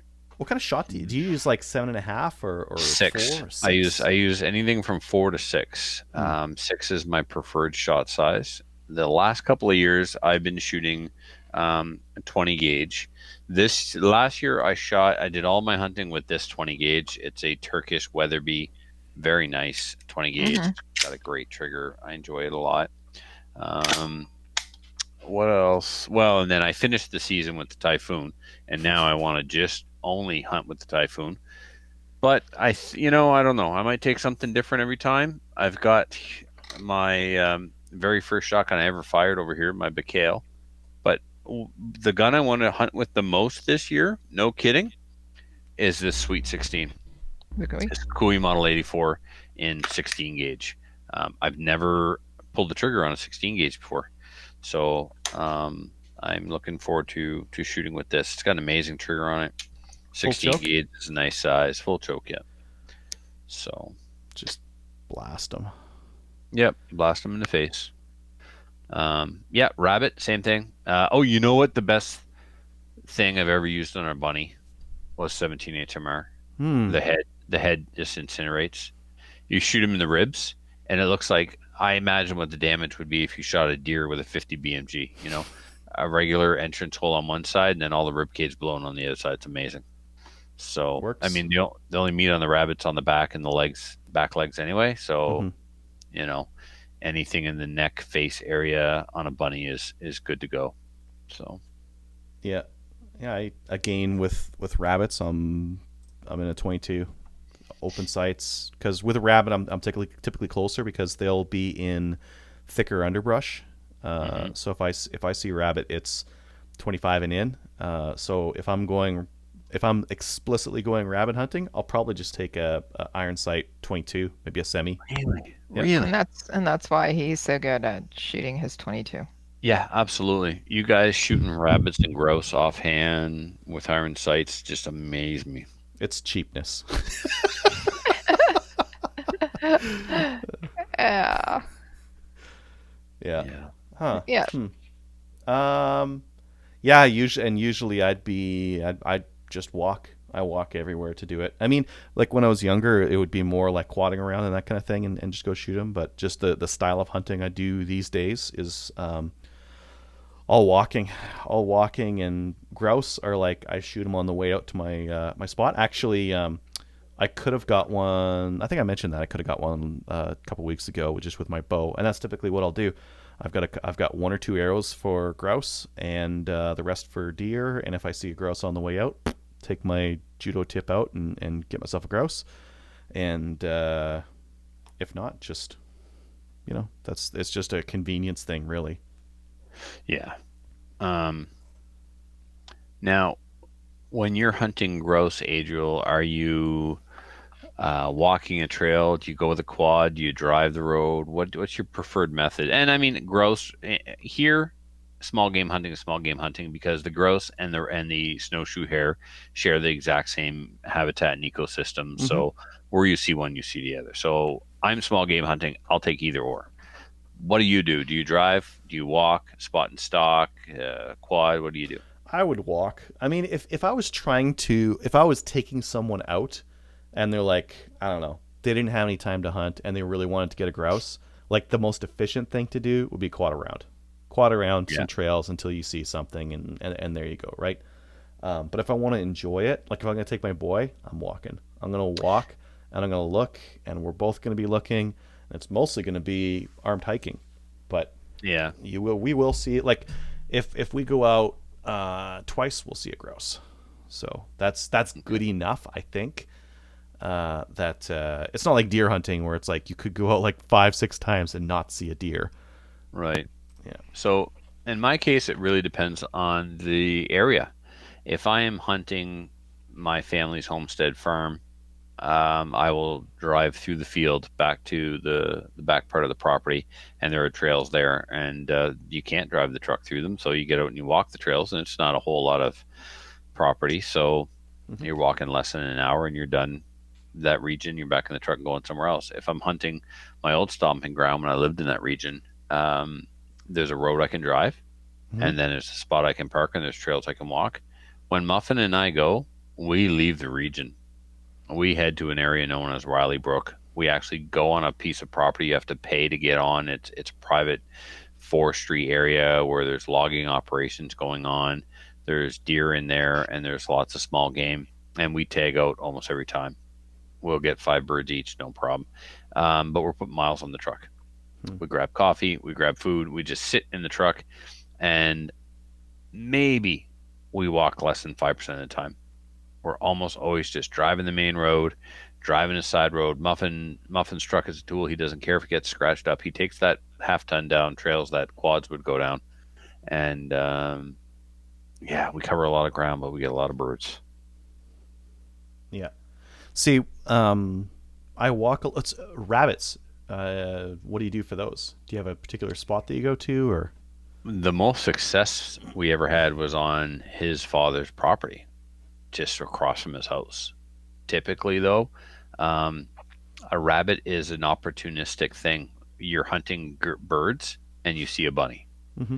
And these last few years, rabbits have been in a decline. I've gone probably 3 seasons now and seen one in a hunter's hand, and then that's it, none at all.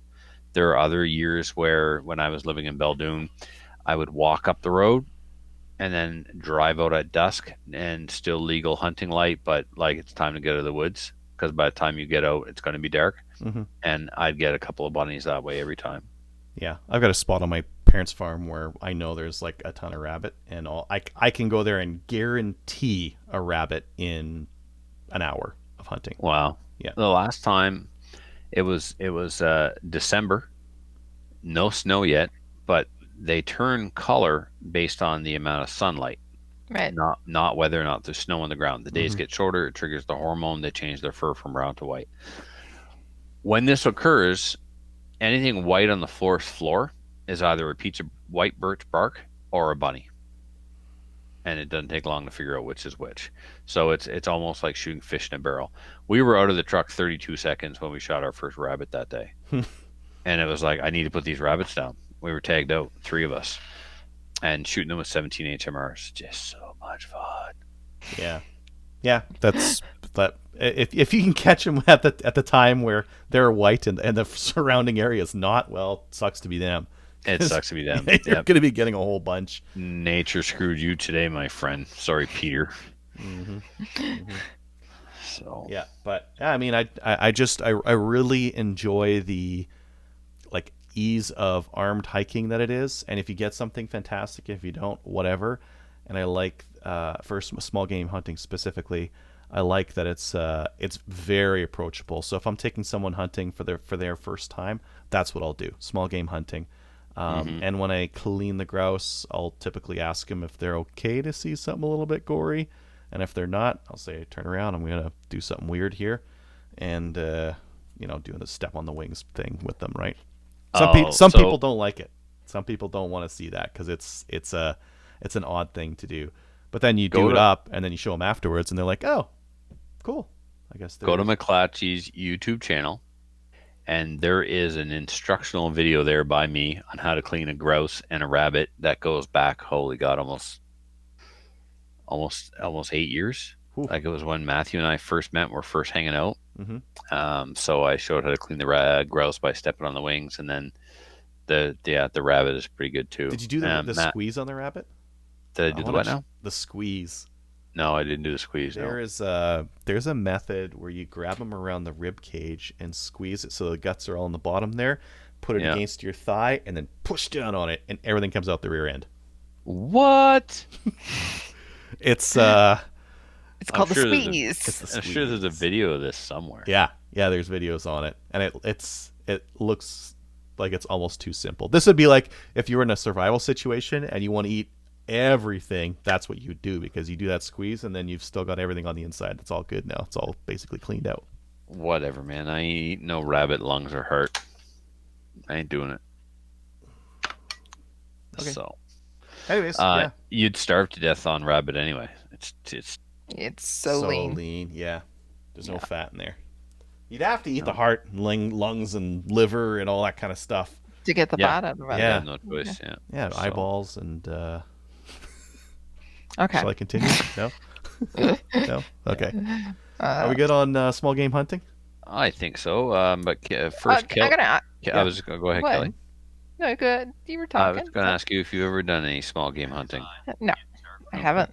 But I wanted to ask you guys. So, if you're going to go and do small game hunting, which one would you suggest somebody, if they were going to go for the first time, do? You know. Whatever Eh. areas in the area. Yeah, just don't worry about the speed. Typically, they're all covered on the same license anyway, Kelly. Okay. So again, we don't necessarily say we're grouse hunting or we're rabbit hunting. I mean, Right. we're Game you bird. know. Yeah. So, what game. what is your favorite thing to hunt then? If it, Grouse okay. tastes better. Like rabbit is a I sh- lean, stringy meat. It's not fantastic. Grouse is great. I can shoot a grouse in the morning on a morning hunt, bring it back, and everyone's like, "Yes, I will eat that." But if you shoot a rabbit, people, it's like, "Oh, what am I going to do with this thing?" Kelly, Use a whole bunch of butter. I turn the rabbit into stew, cook it in the slow Rabbit stew? cooker, Yeah. and it stinks the house up so bad that I used to have to cook it in the basement. Yep.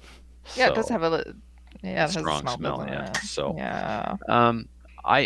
but if I had to pick one, Kelly, I think I prefer actually hunting the rabbits over the grouse. Why? They don't fly away. And typically, Where does that? they'll take off on the run, but they won't go far before they stop again. Yeah, you can So- you can refind that grouse as long as you didn't flush That it too bad. Sorry, the rabbit. Yeah. Yeah. You could refine grouse too. Oh, yeah. Whenever Yeah, I you bump can. into them and they leave, it's like as long as you can see where they're going, you'd be like 20 meters that way. Cool. They're stupid. Yeah. They're so stupid, Kelly. It's like you're walking along, you're minding your business, and they talk to you. They're like, "Hey, dude, I'm over here." Like they start talking. It's Yeah, like, dude, if you just shut your mouth, I would have walked right by you. and not move. Because Yep. sometimes I've been just taking a leak out in the bush, taking a leak, and all of a sudden you hear boop, boop, boop, and I Yep. see something moving. It's like, well, you could just stayed still. It would have been fine. Yeah. Yeah, and that happened to me and Muffin. We pulled the truck over. I got out for a leak, took a shotgun, and good thing I did because there he was, right I where remember I you talking peed about on him. that. Yeah. So, Yeah. Okay. would you now, Kelly? Would you go small game hunting? Is that something you would give a try to? Maybe. Maybe. I think would so. You give a rabbit a squeeze? No. Not squeezing the Sherman or the rabbit. Yeah. Now, so I don't know. you have no. I know we know you're an animal lover. I'm not trying to say that you're hung up on anything But here. also, I like steak, man. Right? Yeah, you're an animal lover, but I'm not a you're a meat hypocrite. eater. Okay. What? Yeah, Yes. yeah. So you don't mind us hunting. You eat meat. You're just not so sure if you want to do it. Yeah. You know, Yeah. it is what it is. That's right. And nothing wrong with it. Have you ever butchered chickens before? Who are you talking to? Me or Yeah, you, Trevor? Kelly. Yeah, Like, live chickens? yeah, on like a and- farm or something like that. No. No. Oh. No, I'm a city girl. Mm. Ish. I'm city-ish. Although, So I live in the city. I'm living in the suburbs. My neighbor that I share a fence with at the back has backyard chickens, right? Oh yeah, Yeah, just got them. Hear them all the time. Anyways, last night there same in was my neighborhood something too. in with chickens. Oh, really? So Not good. yeah, so um, yeah, maybe if I'm hungry enough, I will go and get a chicken. Hmm. Anyways, no, Hey, just kidding. guys, Huh? did I show this off yet? No, I was hearing some clinking, but go ahead. This is my new Kui 28 gauge. The last gauge I needed to complete the basic level of collection of the 84s. Okay, basic. So what are we going to now? Okay. What's the super duper edition? All right. So it turns out there's a ton of variants, right? Right, There's the Kui 84. Then there's the Kui 84 that actually has Winchester on it. Typically, the right, Winchester is the name that's only on the 840, but there's a transition period of guns that have Kui and Winchester, but are still 84s. right. Well, I discovered something else. What did you discover? All of my Kuis have Kui on the left-hand side of the receiver and HW Kui Machine and Arms Company, made in Coburg, Ontario, on the right side of the Right. receiver. All of them except for my first Kui, my 12 gauge 84.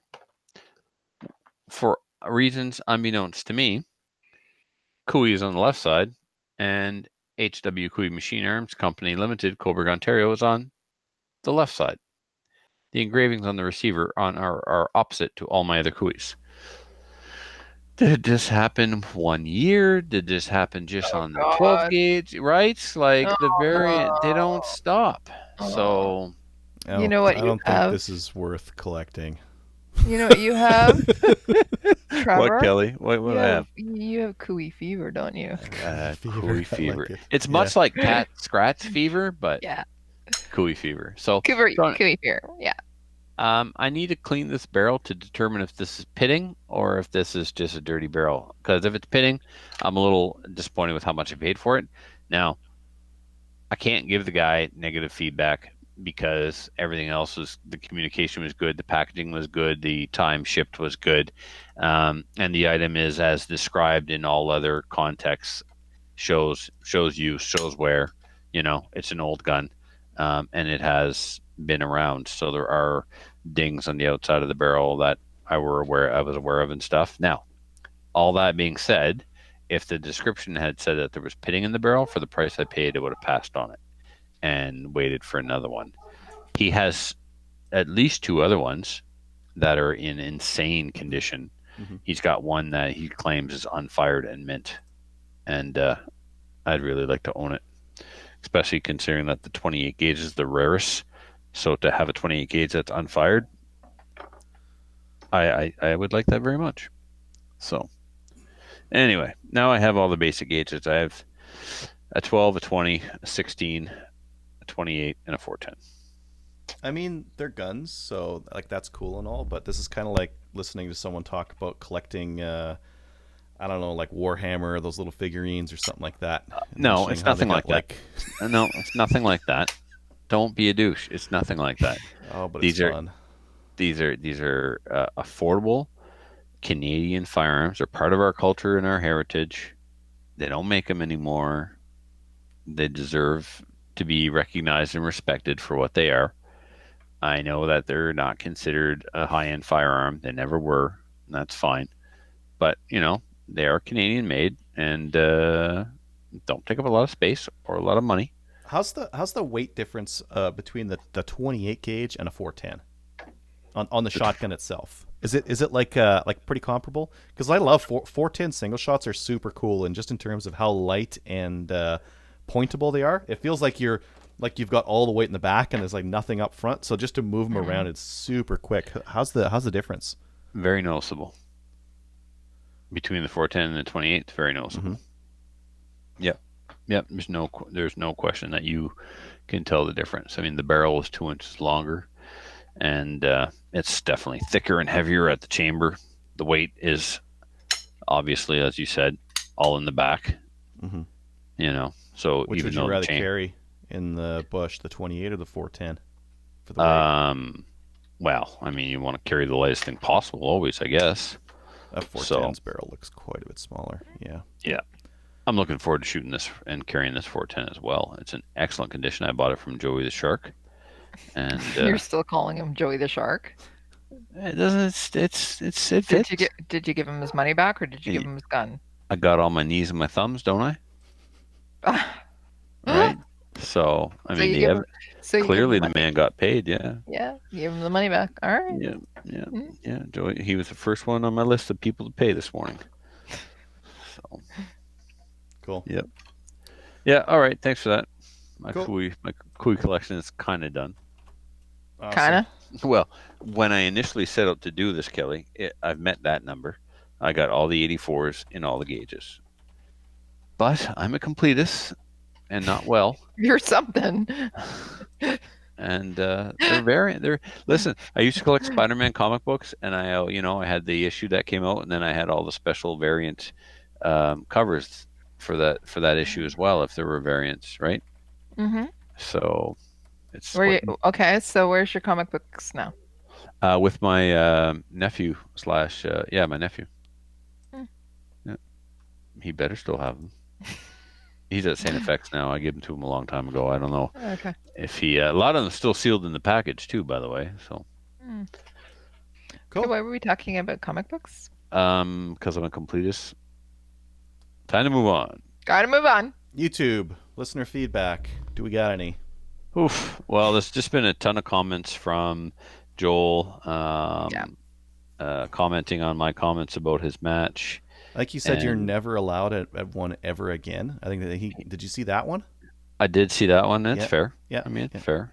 I did pick on his match. I was pretty brutal and stuff, so I don't deserve to no, go we're back. just So, I don't know. There's just a ton, man. But Yeah. Brian was saying that grouse requires an upland game bird license in Manitoba. Rabbit and Manitoba. hare don't require anything. That's the Yeah. same thing as oh upland. wow, Yep. Yeah. huh? Oh, you know what? Another upland species that we have here is, but requires migratory, is woodcock. First time I saw a woodcock, I didn't know what the heck it was. So I went and got my migratory, and I popped one, and I don't ever want to eat one again. Okay. I think you find with a lot of weirder birds, like some of them is like, oh yeah, I've never heard of this, but I guess I can hunt it. You hunt it and try eating it. It's like, oh, Like that's why I dove. don't- That's why I don't hear about it. Oh, there's so many animals like that where you gotta do some Steve Ranella like super chef stuff just to make Right. it edible. Yep. I don't know if if you can even hunt it here, but it's here and people have eaten it. Yeah. Well, like even squirrel. Sometimes you shoot a squirrel and most of them have fleas. Most of them have a ton of fleas on them. Yuck. And yeah, I gotta deal with that. It's no fun. Okay. All right, let's move on to listener feedback. Listener feedback please. is sponsored by Armory DC Gunsmith. Armory DC Gunsmith is a full-service gunsmith who specializes in firearms refinishing. He offers hot bluing, parkerizing, and Cerakote finishes, as well as wood refinishing. Check out his online inventory of new and used guns, firearms, accessories, optics, and more at dcgunsmith.ca, and check him out on Instagram and Facebook as well. First one. Do you want to take this one, Kelly? Okay, this one's from Ronnie. It says, well, you might seem to some that this is a conspiracy theory. To those of us that spent time actually listening to our grandparents that fought for our freedom in World War II, it's not. Not even close. Why would a government that has been threatened or physically provoked by a group of highly vetted citizens wish to take away their lawfully obtained property? Yeah, not can't- been threatened. So they haven't. The government Yeah. has been threatened. So why are they taking away the property? Actually, I can't see this. Sorry. Do you want to read it? And sell it to the ignorant that removing firearms from a non-criminal group of citizens would prevent criminals from obtaining and using firearms. There's no statistical reason to bear such treatment. This cannot be refuted. Stats Canada, RCMP data do not support such an action. It's idiocy to think that taking firearms from law-abiding citizens would translate into criminals not using firearms anymore.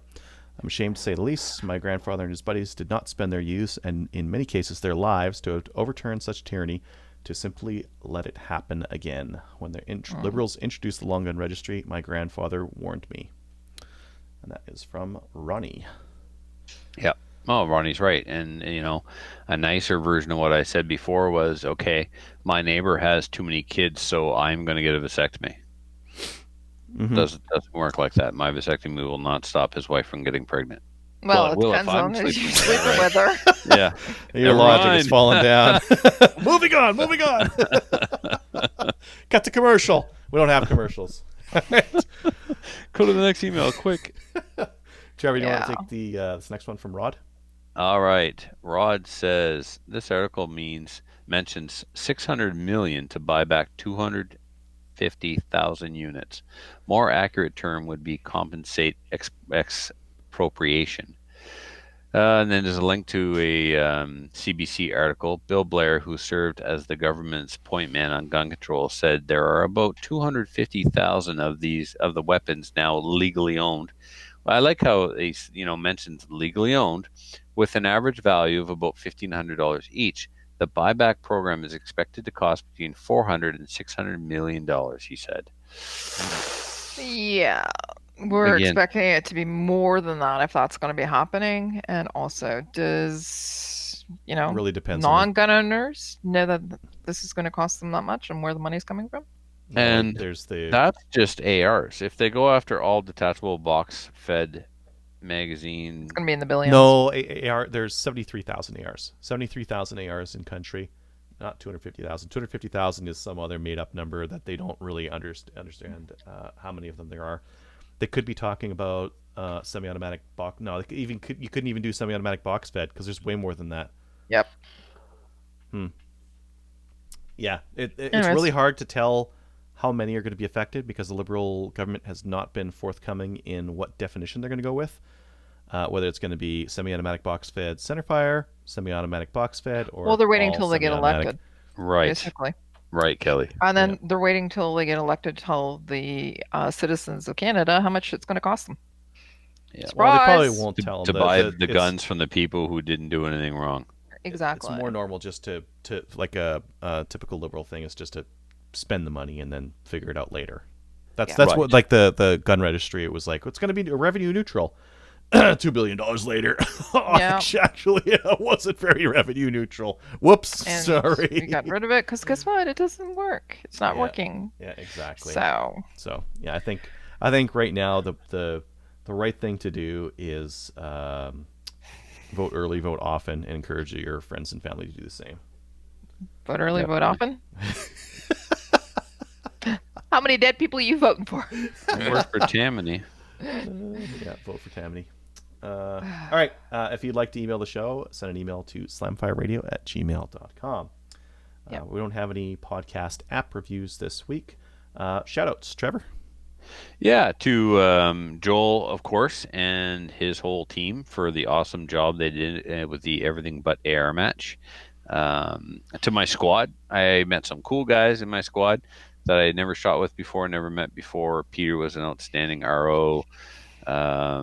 Jason, Alex, I don't remember everybody's name. Sean Newman, a bunch of cool guys. Had a lot of fun shooting with them, and of course to the Losers Club, whose company I enjoyed all weekend. Losers Club. Yeah, so there's a Facebook conversation between Marcel, Filthy, Ben, Justin, Possibilita. I heard that your little kiss on the arm there is from Possibilita. It is from Possibly, yeah. So Hmm. so anyway, I nicknamed our conversation the Losers Club because I was supposed to go see It Chapter 2 that day, which unfortunately I never got to see. Not because I chickened out. It was a bad Yeah, you timing thing. I didn't. It's still playing in Bathurst. I might go next week.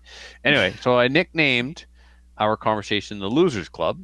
And then we were all going to Marcel's for a barbecue after our range day. And he Okay. said, "Don't worry, you can't miss the place. There'll be a sign." So he took a white piece of corrugated plastic, put it at the end of his driveway, when in camo duct tape wrote "Loser Meeting of the Losers Club." It was really cool. Very nice. Yeah. So to the Losers Club. I can't wait to see you guys all tomorrow morning. Kelly, any? I just want to say thank you to our listeners, viewers, everybody that was on tonight. Just because you know what, we're Slamfire Radio, and we moved it And we're one sorry. day, and then we were going to do it earlier and then later, and then we were going to do it earlier again, and then we were doing it later, and things And then didn't our, work then out our video with thing just failed. built video and all that. So I just wanted to say thank you to those of you who hung in there and continue to watch with us or watch us, because you guys deserve medals. Really, you do. One more. It's moose season in New Brunswick, and shout out to Muffin and his crew. They just bagged their moose. They did. Yeah, Congrats. so it's down to the 11th hour. So, I mean, All they right. didn't. They got it, today. I think at some point there. So, anyway, They're not out there right now in the dark. You mean moose hunting? they're getting it registered. Right. So Lots of work. Now the work begins. yeah, exactly. Now Alain Fingers, they Mhm. shot their moose at 7:05 in the morning on the first day. Yeah, I saw that. Very nice. Yeah. No, moose hunting is cutting into the drinking. You see, so the Do it sooner on you the get, first day. yeah, kill that bastard right Yeah. away, and then get on the liquor for the rest of the week. That's the Yeah, way to do You're it. good to go. Yep. No more waking up early. Beautiful. No. You book the days off of work, right? Yep. Mhm. Nobody you- says you got to spend it hunting. Exactly. Do it the first day. Have some drinks. Yep. Get up, make bacon and eggs Yep. for everybody. Relax. Have a that's hunting. coffee. Yep. Right. Eat some That's something. moose tenderloin that you cut out before you took it to town to get it registered and draw. Well, I don't think you're allowed to cut those out first, but anyway, before you take it to the butcher shop, the boys usually have a little camp meat. I imagine. I'm not sure how the legalities work on that, so I'm just going to shut up. Yeah, we won't talk about that. Sweet. All right. All right. I got some shout outs. The guys who are again helping out with the ladies' day at Chaz. I think it's yeah. going to be good. 60 people. We got some really good advertising, really good word out, and that's because a lot of people helped promote it and put it in a lot of places. So And that's how it works. that's how. So it works. congratulations. Looking forward to it. Oh, I wish the weather was better tomorrow, because to have this many people register is like, oh man, this would be huge. You might get more people than you think. I still think because a lot of them registered in this last week here, and they know what it's going to be Know on what? Saturday. Okay, you know what? They're Canadians. They live in Edmonton. Mhm. It's September. They expect this. Maybe. Yep. They're used to it. They're hardy women. They're Canadian folk. Fall is my favorite week in Alberta. Basically. Yeah. Doesn't that actually happen in August? Well, no, we had fall like 2 weeks ago, and now it's snowing. Yeah. Yeah. Yeah. Blows my mind. Cool. I remember when I moved to Alberta and it snowed in August. I hated it. Special. Okay, anyways, Yep. we're done with yeah, that. we're getting long here. Patreon. Support us by going to patreon.com/slamfireradio, and we'll send you a patch. If you haven't got a patch, email us and we'll Email send you one. us. I am caught up. I am caught up with patches. You say that with authority. Oh, it's mostly a bluff. Well, yeah. But when you have With you say it conviction, with though. conviction, Yeah. it means, you know what? I believe this. But if you have not received your patch and your swag and all that, then email us, because Adriel's not Email. cut up. Attention, Adriel. Yeah. Hey, Adriel. And make sure you put your address in there, because some people are like, I didn't get my patch. And I look and I'm like, you didn't send us your address. How am I supposed to You do just this? sent the email. You need to send me your patch. I'm a Patreon. Yeah, Okay, you want exactly. to give us your address too? Yeah. Cool. Support the show by visiting our website and clicking on the links to Cabela's. Join the CCFR, especially now, because if not, we're going to be hurting here in a couple of weeks. Hashtag Integrity Tour. Hashtag Integrity Tour. Check us out on Gun Owners of Canada. Like us on Facebook, and we'll see you next week. Later.